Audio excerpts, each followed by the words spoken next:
Welcome back, curry fans. Have I got something that's going to be a winner for all the family? It's my creamy kofta comfort curry, and that's what I'm naming it, because sometimes you just fancy something that's comfort food, and you know what I mean, don't you? And this curry absolutely deserves this description because it's so tasty. Our lamb kofta, which are meatballs made in our creamy coconut sauce.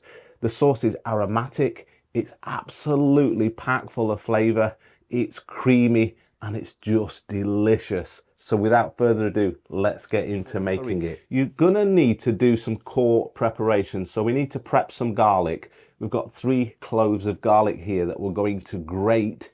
And the reason that we're grating this garlic is because we want to bring out the oils in the garlic that are going to go into our meatballs. We're not going to fry these meatballs, we're going to cook these meatballs in the sauce. So the oil in the garlic will ooze out into the meatballs and will give them lots and lots of flavour.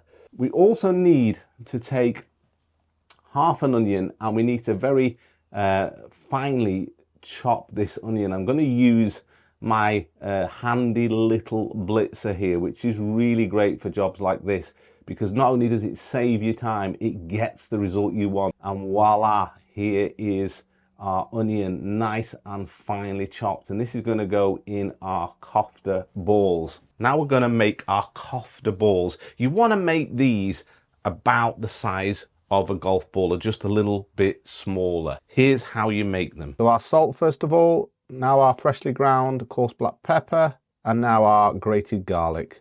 And then we're going to use about half a teaspoon of turmeric, half a teaspoonful of cumin powder, half a teaspoonful of coriander powder, scant teaspoon of red chili powder, and 1.5 of garam masala, very important. And now our finely chopped onion. We're going to do a heaped tablespoon of yogurt, 1 egg, and some methi leaves, about a teaspoon. Just scrunch them in your hands to get the flavour out of the methi. Now it's hands in, guys. You've got to really pummel this. You want to mix this really, really well. What I do is I squish it like this, and then I knead it like dough to almost break up the fibres of the meat so that everything is really thoroughly blended. Now, with regard to making the actual kofta balls themselves, take about a dessert spoon amount, place it in the middle of your hand, and then just squeeze the mixture together and then roll it as a ball. What you're looking for is that when you've rolled the actual kofta ball and you look at it, there are no cracks or splits anywhere or joins. It's got to be a whole.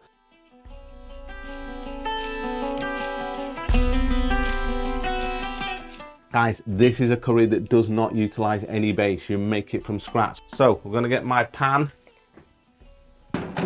heating up. Now we're cooking with some whole spices, and that's what's going to really sort of elevate our kofta curry and give it some lovely aromatic floral qualities. So what have we got here? Well, we've got our Bangladeshi bay leaf, also known as tej or tezpata.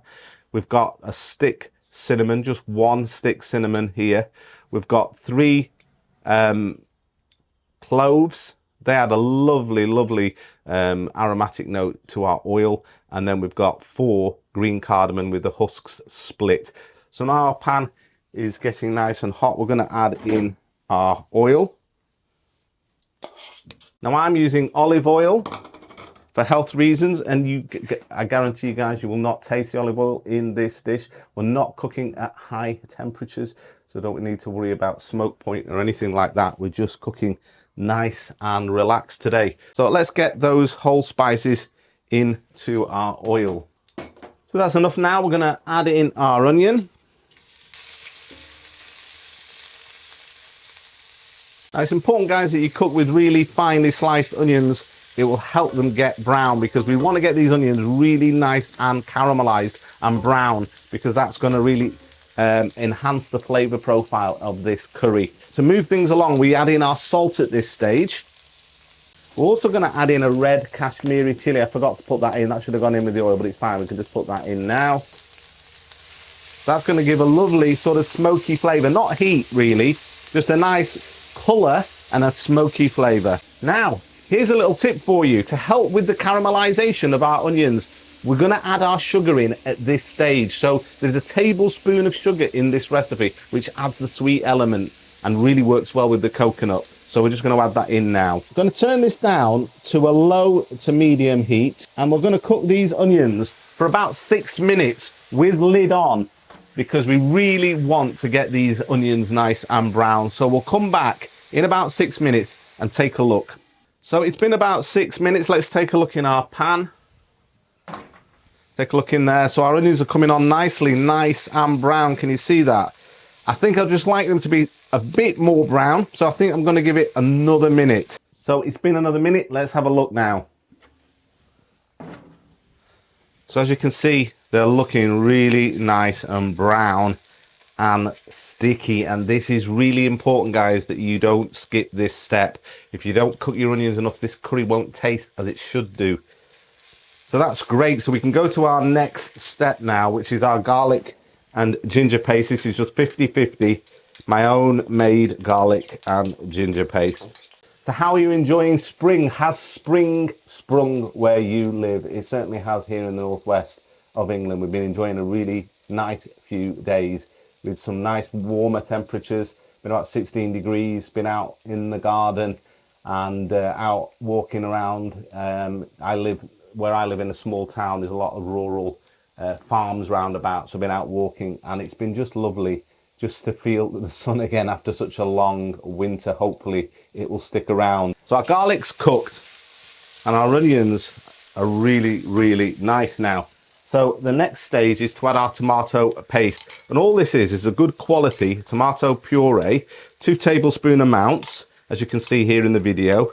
And then all I do is I just blend it with a little bit of water, about this much water, and it just makes it a little bit more manageable in the pan. It's not thick and gloopy, so we can just add that in. Now, it's always important with tomato puree that you cook it out. When I say cook it out, I mean cook the acidity out of the tomatoes or the tomato puree so that it becomes sweeter. Otherwise, that acidity will be detected in your curry. You don't want that. Yeah, it's coming on nicely. It only takes about 45 seconds, a minute to cook that out. So now we can go in with the all-important spices. We're going to go in with just a level teaspoon of turmeric powder. We're going to go in with 2 teaspoons of my freshly ground coriander powder, which I grind in my spice grinder. Makes a big difference, guys. So 2 of those. We're going to go in with 1 cumin, heaped teaspoon of cumin, and we're going to go in, and this is really important for this recipe, with 1.5 garam masala. The garam masala is going to make this dish, believe me. So let's just cook those spices out. Let's bring them in to the onions and the tomato and the garlic, and let's just cook them out. Now, if it gets a little bit dry in the pan, as it's looking a little bit dry, we can add a little bit of hot water. Make sure it's hot though, because if you put cold in, it'll cool the pan down. We don't want to do that. But just adding a bit of hot water buys you some time, and it just allows you to push your spices further, this is what curry cooking is all about. It's not just the ingredients you're using, it's the techniques. It's the all-important techniques. So those spices are now cooked. So now we're going to go to our next stage, which is to create our sauce. So we're going to add some more of our hot water. Always add in steps rather than all at once. So I'm going to add in probably about 1/2 cup or just over 1/2 cup of water into the pan. And just bring that in. And just cook that for a little while. And what you'll notice that the oil starts to separate from the mixture and starts to come to the top. Can you see that, guys? That tells us that our curry is at the next stage, so we can add just a little bit more water. What we're trying to do really is be careful not to dilute these spices and this masala mixture too much. Add a little bit more water, probably about, again, just over 1/2 cup.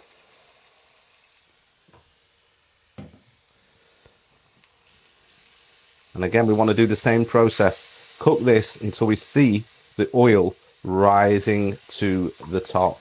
And there you go, guys. Can you see that? Can you see the oil rising to the top? So now we can put in our kofta balls. So you have to be very careful with these. You don't want them to break in the pan. We've formed them, we've used the egg in the mixture which binds it together, but we just want to very carefully just place them in the liquid and try to not crowd the pan too much, in that you end up having the kofta balls either on top of each other or stuck next to each other. We just want to give them a little bit of space. That's why it's good to cook with a pan this size, so that they will cook.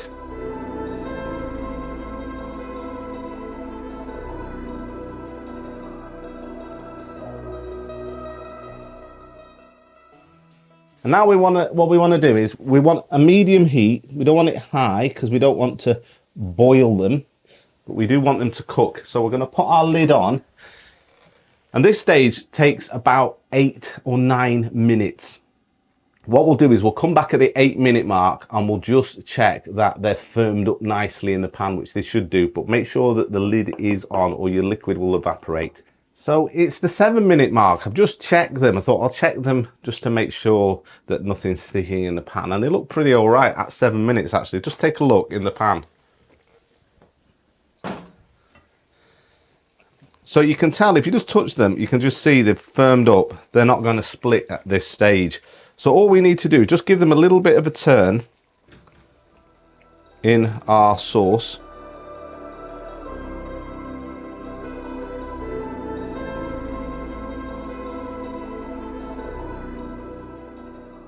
So we've just turned them into the sauce, and you can just release, make sure that everything's not sticking to the bottom, which it's not doing. So we're going to add in at this stage 6 tablespoons of our full fat coconut milk.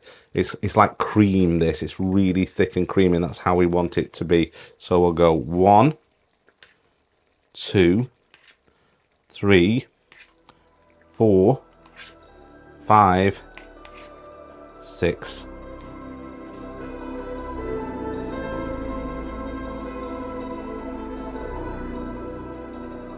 Sometimes life gets a little bit stressful, and there's nothing like comfort food to just take you out of the situation a little bit. Now, we've been cooking on low heat, so I'm going to return the heat to just a medium low. We're going to put our lid back on the pan. So we're going to leave that now for probably about another 6 minutes, and that will ensure that our kofta are fully cooked through. Our sauce will develop more flavour, and the oil will begin to separate, and the coconut obviously will sort of like blend into our curry, and it will be done. And then we'll serve it up and do the taste test. And I must admit, guys, I'm feeling a little bit envious of the fact that I'm not going to be eating this curry. So just a little story here. I have, following a recent visit to my GP, I was told that I needed really to just watch what I eat, and needed to lose some weight, to be honest with you. So I'm on a mission to lose 2 stone. I've already lost a stone in the last probably like 6-7 weeks. I've got another stone to go. And part of the problem with me is that I love curry, and I love all the food that I'm cooking on this channel, and I'm not eating it. You know, occasionally you give yourself a treat, but just at the moment I'm being a bit careful. So these curries are being farmed out to friends and family, and they're enjoying them. So hopefully we'll get some feedback on what they think about these curries too. So it's been 6 minutes. Let's take a look in our pan. Take a look at that, guys. How good is that looking? So just make sure nothing's sticking, which it ain't. That's great. And just any bits of residue that build up on the side of the pan, like I'm moving here, just get them into your curry. This is where all your flavour is. Can you see that? Just bring that in, guys. Now, this is the moment of decision. You've got to decide at this stage, because we're almost done really. We're just maybe another couple of minutes off. We're just going to lower the heat and allow the oil to come to the top, and we're done. But you've got to decide at this stage, do you want more sauce, or are you happy with that level? I'm thinking, looking at that, it's pretty much where I want it to be. I don't think I need any more sauce than that. And don't forget, when you dilute the sauce, it will dilute the flavours. And I think that this is just about right. So I'm going to lower the heat right down to a very low flame. Lid's going back on. and we'll come back in 2 minutes. We'll serve it up and we'll do the taste test. So it's been just about 2.5 minutes. So let's take a look at our creamy kofta comfort curry and how does it look. Take a look at that, guys. That is delicious. Now, you might want to just check that your meatballs are fully cooked, but they will be. I've made this dish many times, so I know that they are. So I'm going to take one of the larger balls, slightly larger ones, and I'm just going to put my fork in and just cut into it. They're lovely and nice and firm. And can you see that, guys? Can you see in the pan? I'll hold that up to the camera. You can see that that meatball is fully cooked, and that'll be the one that I'll do the taste test on. Take a look at that. How delicious does that look? Oh wow. Oh wow, oh wow. That is absolutely, no word of an exaggeration. I know I say it about every curry, but that is absolutely delicious. I'll tell you what that tastes like. You've got the creaminess and the sweetness with the coconut and the sugar, but you've got the complexity of those aromatic spices that go in my garam masala. So I make my own garam masala, as most of you know, but if you get a good mix, a good bag like East End, get a 12 spice garam masala and blend it up. You don't need to toast it either, guys. Just blend it up and use that in your curries. What a difference. And we've used garam masala in this curry as really the sort of head note. So while it's not hot, it's not a hot curry like a Madras hot or anything like that, because we didn't put much chili in. Remember, we didn't put much Kashmiri chili powder in it. It's still spicy. Oh, this is just so good. So now I'm going to try the meatball. I'm going to try the one that I broke, because as I said, this is for somebody else. A friend of mine called Pat is having this curry, him and his wife. So let's just break open that meatball there. We've got a bit of the meatball.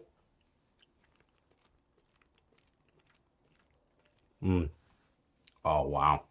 Oh wow. Oh wow. It's got to be lamb. You could make it with beef or chicken or some other mince, but the lamb, it just works. It's just so good. And the flavour of the lamb leaches into the sauce. So as I'm tasting this sauce, I can taste the lamb in it because the lamb's cooked in the sauce. We didn't cook. I could have cooked the kofta in the air fryer, or I could have fried them off, but just cooking them in the sauce, it just works so much better. Guys, go and make that this weekend. And once you've made it, please let me know what you think about it. I really love to hear your results when it comes to your own efforts of cooking curry, and particularly these recipes I'm sharing with you on this channel. So cook it and let me know what you think about it. If you've just found this channel and you're new, then please subscribe. It costs you nothing and it means the world to me. The more subscribers I get, the better that these videos work on the algorithm. If you're a regular visitor and subscriber, then thank you. As always, I truly appreciate your support. Until next time, you know what I'm going to say, don't you? Happy currying, guys.